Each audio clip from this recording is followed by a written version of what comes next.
In that direction, the cat said, waving its right paw round, lives a hatter, and in that direction, waving the other paw, lives a March hare. Visit either you like, they're both mad.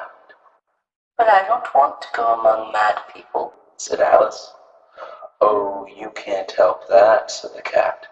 We're all mad here. I'm mad. You're mad.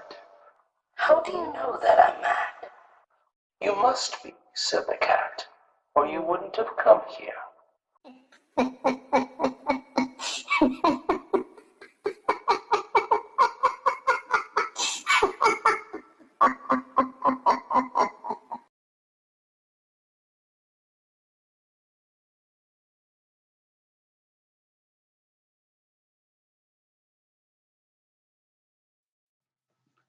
Season's Greetings by Darren Henley.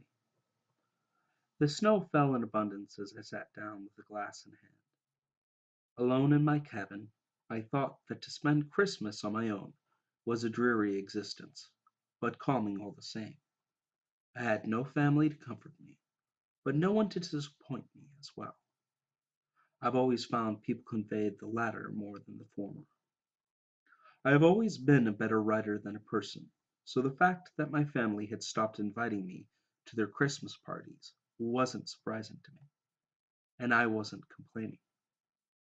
At my little two-bedroom house, I had all that I craved: a liquor cabinet that was stocked with top shelf, an antique typewriter with far more reels of typing tape than I can use in one season. But most of all, I had seclusive silence. There was no internet, no cell phone service, and the nearest neighbor was 10 miles away. That was perfect for my writing, and that was ultimately what I was here for. That night was the coldest it had been so far in my stay. The fire crackling was the only sound that prevailed, and the whiskey left me warm and nicely dull-sensed. It was so pristine, and I found the ideas for a new novel starting to thread together. Just then, a thud against the window of my living room shocked me from my stupor. I rose up out of my chair a little too quickly, and I had to grasp onto my desk to stop myself from falling over. I stared at the door warily. I was expecting no visitors, all of my family having distanced themselves from me, and the only person who knew I was out here was my agent. I took the fire poker from its place and took hold of the doorknob, looking through the peephole. There was no one there. I swung the door open and stepped out into the frosty air. The mist sprouted out from my mouth as I took in the near sub-zero temperature air. A fresh layer of snow sat unmarred from any woodland creature or myself. Below my living room window was the still body of a young owl, blood having flecked the glass and pooling slightly around it, a broken neck. It had flown out the snow-capped trees, and I was feeling paranoid about what had rustled it. But I saw no one, so I turned back to my door. I'd take care of the dead owl in the morning. I opened the door when something smacked into the window again. Dropping the poker as I jumped, I rushed over. It was another owl, twitching in its death rattle. It was making raspy breathing noises before lying silent. Now I was getting more than a little spooked, and I rushed back inside. I tried to calm my pounding heartbeat when I heard the calls. Animals letting out panicked cries as they ran out from the forest and past my cabin. It was a sudden stampede, and the crashes came as more birds collided against my walls and windows. Turning at each new sound, I was marveling that this oddity was actually happening. The shattering of glass pulled my attention towards my bedroom. Something had broken my window. I opened the door to see a hawk flopping and twisting on the ground, flicking blood across the room as it made an ungodly amount of noise. I stood at the door, not knowing what to do. It gave a last screech and twitch before lying still. And outside, the cries of fleeing animals, deer, birds, what might have been a wolf, rose up in a crescendo of noise as I stood, dumbfounded. The hairs on the back of my head stood on end, all sense of peace gone from me. I did not know what was going on, but my immediate thought was to leave. But part of my writing immersion practice was isolation, and I had managed that on my own part as well as from others. I had even gotten my agent to drive me out here, and he wasn't going to be back for another couple of weeks. This hit me like a ton of bricks. I knew that I wouldn't make a run with this kind of shit going on. I knew that whatever could make animals run like that was something to be frightened of. Walking out into the winter evening down a road on my own wasn't the best of ideas. The animals continued to make their clatter, and I sat down at my chair, nervously contemplating my options. The more I thought about it, the more the sound outside began to subside. As it did, my worries calmed as I poured out and sipped on a glass of whiskey with trembling hands. I was shaken, but as the calamity dimmed to nothing, I reasoned that there wasn't much to freak out about here. I poured more drink, assuring myself in pure denialist fashion that all was well and that I would fix the place tomorrow. I closed my bedroom door and locked every door and window in that cabin before easing into the chair again. Even with my delusion that all was well, I wasn't about to throw caution to the wind. I'd sleep easier, putting as many barriers as I could between me and the outside world. In my chair, I fell asleep with a whiskey resting in my hand, and as I slept, I dreamt of whispering voices, rushing footfalls, and something stalking between the trees. It did not scare me as much as it unsettled and unnerved me. When I awoke, I felt like I hadn't gotten any rest at all. I figured the dreams must have been fueled by the alcohol and aggravated by the events of the previous night. In the bedroom, a scene of broken glass and strewn feathers lay before me. It was deathly cold, and the snowfall from the latter night before had blown in through the window. The room was set to be destroyed by water damage if I let it be much longer. The dead hawk lay on the floor, obviously frozen stiff, adding an odd, surreal nature to the scene. It was an unquestionable mark that last night's occurrence had been no dream. I set to go about covering the window with a large blanket and a hammer and nails. Sweeping the glass and snow up, I wondered again what had made the animals act like that. Taking the refuse along with the dead animal, I stepped outside to see the fresh snow was marked up by dead birds and the footprints of nearly every animal type that lived in the forest. I went to the line of trees and threw all the junk into a trash can. I set about doing the same with the numerous other deceased animals that lay on the ground in my cabin. It all felt so unreal, but here I was. When I had it all taken care of, I surveyed the area and paid close attention to the forest. I hadn't noticed while I worked, but the forest was completely silent, save the wind blowing through the branches. A prickle of fear ran up my core, and I stole back inside. For 10 years I had been coming to this cabin, and not once had I ever experienced total silence in the forest around me. But here it was, deafening and oppressive. I wondered what the chance was that all the animals in the forest were dead. But I couldn't dwell on that without thinking of the cause of death, and that was far too much for me. All I had a thought for were the small comforts to dull the reality around me. I strung up several more spare blankets to the window for some vain correction of the impending cold set to envelop the cabin. I had a large enough store of firewood for the wood stove, but that was in the living room. I'd have to forsake the comfort of the bed for the comfort of warmth. All things considered, I was fairly calm. I dipped more into my store of hard liquor than I normally did during the day, but my hands were still and my mind didn't wander near as much. As I busied myself with making the main room my living space, there was still no sound coming from outside. Listening with intensity, I heard nothing. Trying to keep myself calm and well liquored up seemed to be the only sensible thing to do at that point. The brightly burning fire took my attention that night. I built it up into such a roar as it had never been in all my time at the cabin. I didn't even pretend to try to write. I was far too drunk in any case. Sat in front of the wood stove in a chair. I had another drink in hand, and thinking what I could do in this situation. The idea of being stuck in my cabin against my own volition had never occurred to me. In all my life, I had never felt as hopeless as I did today. There was a loud crash and shaking of the cabin, suddenly as something collided into it, knocking me out of my musings. I sat up out of an almost assured doze, straining my ear for further sound and location of it.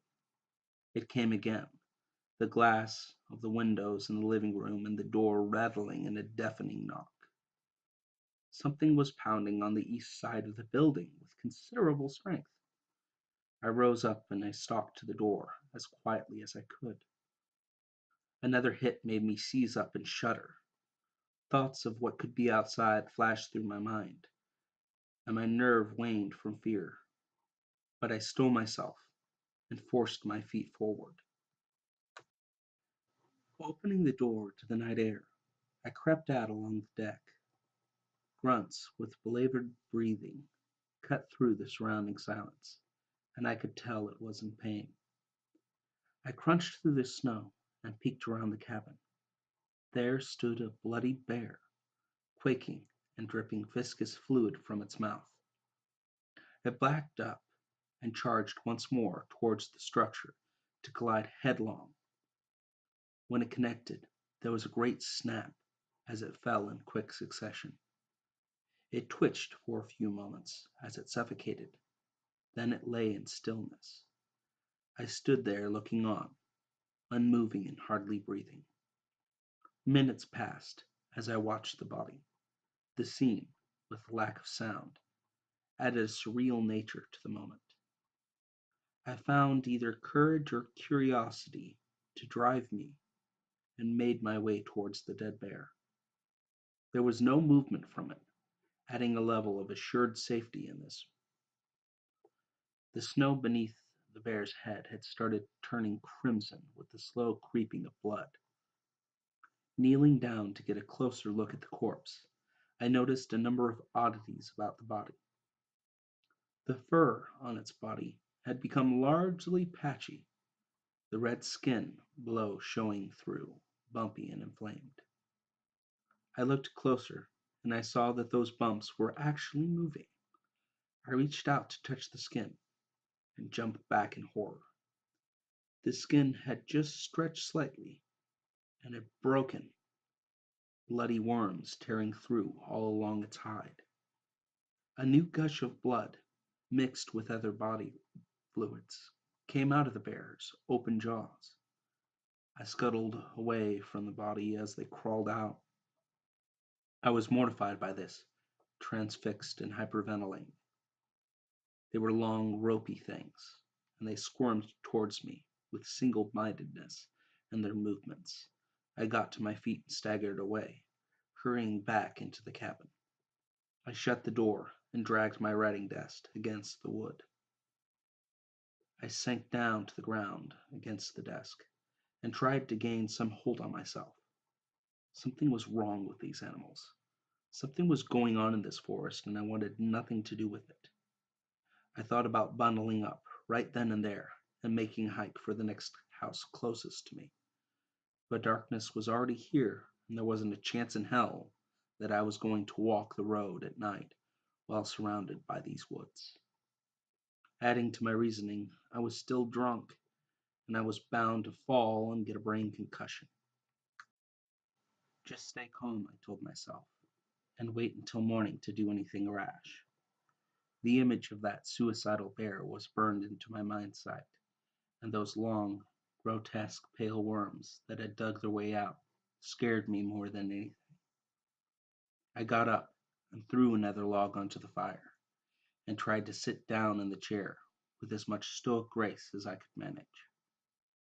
I didn't sleep that night, paranoid and drunk as I was. I just sat in front of the fire, drank, and fed logs to the flames when they began to wane. My concerns were to simply strain my hearing for any sound from outside and to stare out my living room window. I didn't even feel tired till sunrise was well on its way, and I finally passed out when dawn broke. I slept with dreams of a chase that was me as the prey, and something slimy slinking after me as the predator. I ran, but no matter how hard I pushed myself, it gained on me. Just when it was upon me, I woke in a fevered sweat, my breathing strained and wheezing. It was then that I chose to run. Even though it was now nearer to evening, even though I knew not what was going on, I had to run. I collected a heavy coat, gathered my feeble attempts at riding into a suitcase, and walked out of there. I went out to the long driveway and onto the road that connected me to my neighbors in the town below. There were only a few houses that had people living in them during the season. It was far into the darkening of the sky when I came to the first house. The cold air was sinking into my bones as I pounded on the door. It swung open at my touch, revealing an unlit inside. I shouted, calling for anyone, and was greeted with silence. I stepped inside, calling out in a strained voice, but apparently no one was home. Searching through the house, there was nothing but disarray and evidence of a hurried exit. The people who had lived here had fled as frantically as I had left my own abode, and there was even a decaying dog corpse lying in dried blood near the table. A note lay on that table, written in a hurried and disjointed script. By the last dying light of the sky, I read it and felt terror. John, we couldn't wait and you didn't answer your phone. Something is wrong with Gloria. She needs a hospital. She started bleeding from her mouth and her eyes. She won't stop screaming and she keeps trying to hurt herself. She won't talk to me. I'm taking her to our Lispel hospital. Don't go near the dog. It ran into the table leg and worms started crawling out of it. I think one crawled into Gloria's mouth. I love you. Please call me as soon as you get this message. Joan. Multiple chills ran down my spine. Those worms in the bear came to mind, and by proximity, I wondered if any had made their way into me. Even though night was just about here, I turned back out the door and went along the road with a desire to get the hell away from here. It started to snow an hour after the sun had sunk down completely. A biting wind nipped at my heels, and it was hard to dismiss it from being an ill omen if I was to tarry. The cold tore into me, but the threat of hypothermia didn't make the allure of the houses I passed any more inviting than the road and the promise of sanctuary in the town ahead. There was a foreboding lack of lights in each of them as I passed that further dissuaded me from seeking refuge in them. Miles down the road, my stomach began to writhe in pain. This didn't worry me too much. I was getting into middle age, and this was far more physical straining than I had put myself through in years. Some part of my mind panicked, but my main drive allowed nothing but the next step beyond the past one. My ragged breath rang out, showing my smoking habit for the poor choice it was. It now felt like there were needle points digging into the sides of my stomach, growing worse with each step.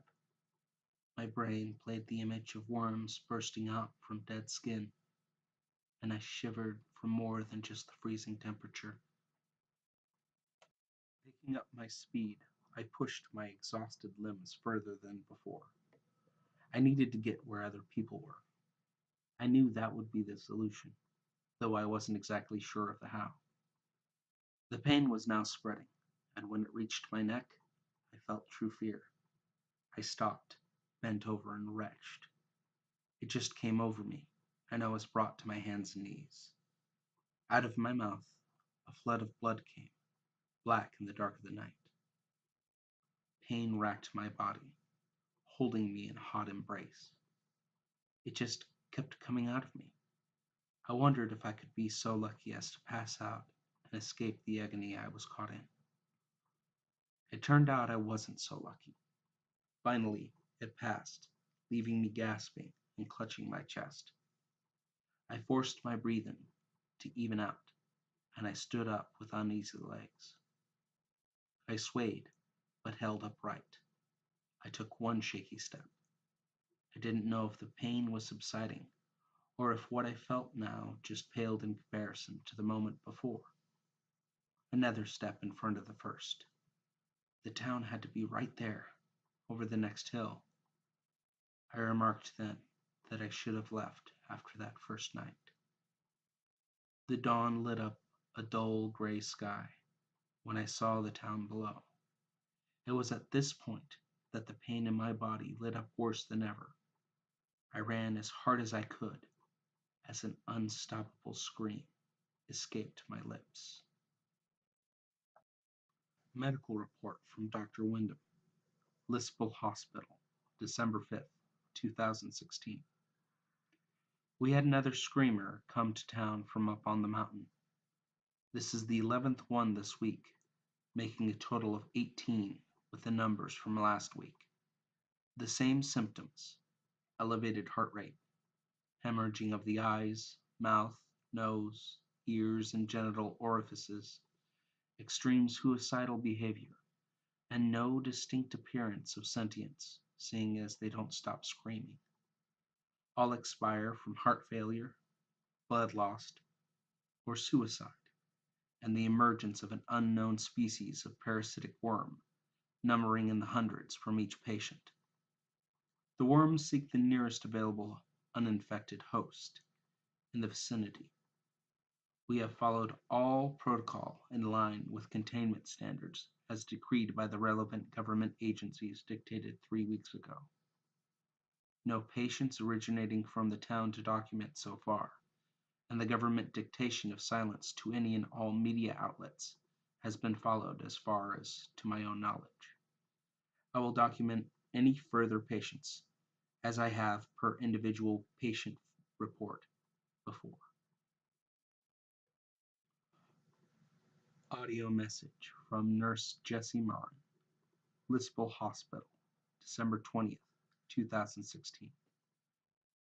I know I'm breaking some federal law by recording this, but I don't give a shit. Everyone is fucking dead or just as good as. The roads going out of town are blocked by soldiers. They shoot anyone they see. I saw those fucking worms burst out of Dr. Wyndham. I don't understand it all, but my stomach hurts, and I know what that means. God, what the fuck is... Pause in audio.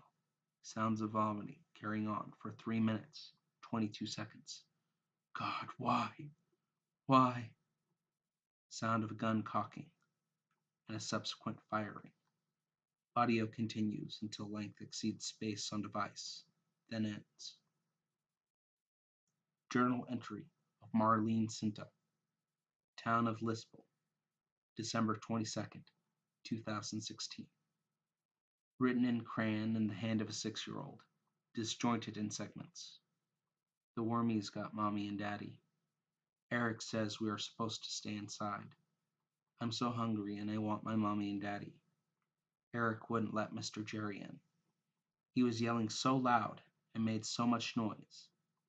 I wanted to let him in, but Eric hit me and said no, he's got the wormies.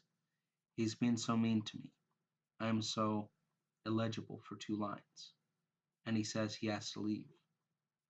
I'm still mad, but I don't want him to go. But he says it's to keep me safe. He said not to go near any animals, even if they are cute, and not to go to talking to anyone, even if they are nice. I'm scared he got the wormies like they got mommy and daddy. He says he's not coming back, and if he did, not to let him back in. I'm so scared. Illegible for the rest of the entry. Report from Sergeant Jefferson, National Guard, temporary base outside of the town of Lispell, December 24th, 2016. Containment achieved. Town secured. Total of 153 civilians shot and cremated on the spot. Over 3,000 civilians estimated dead in outbreak. No symptoms reported among any military personnel, and the remaining population of the town of Lispell is estimated to be in the lower double digits. All recon work for relevant media has ended. Plans for airstrike of Lispell to commence at 0500 12/25 2016 with minimal civilian casualties. Any and all civilians traveling to Lispell have been stopped at designated checkpoints. Nothing more to report at this time. Leaked document passage. Unknown organization. Unknown location. Unknown time. Initial test successful. Total town population decimated within 3 weeks. Test town of Lispell has proven to show subject 0582Y to be highly successful in transfer, mind affection, and lethality. The town was quarantined, and the airstrike wiped out all remaining survivors. Production of subject 0582Y for use as bioweapon set forward for approval. And that was Season's Greetings by yours truly, Darren C. Henley. So just so that you know, basically I cover usually my own harp music, though I throw in some covers every now and then, and my own stories, my own writing. I don't like to narrate anyone else's stuff. I'm trying to put out my own work in this channel as much as I can. And if you enjoyed it, please give it a like, share with your friends, and I will see you next time. I'm going to definitely try to put out more content than I have been. Thank you for joining me, and thank you for joining the madness. Bye.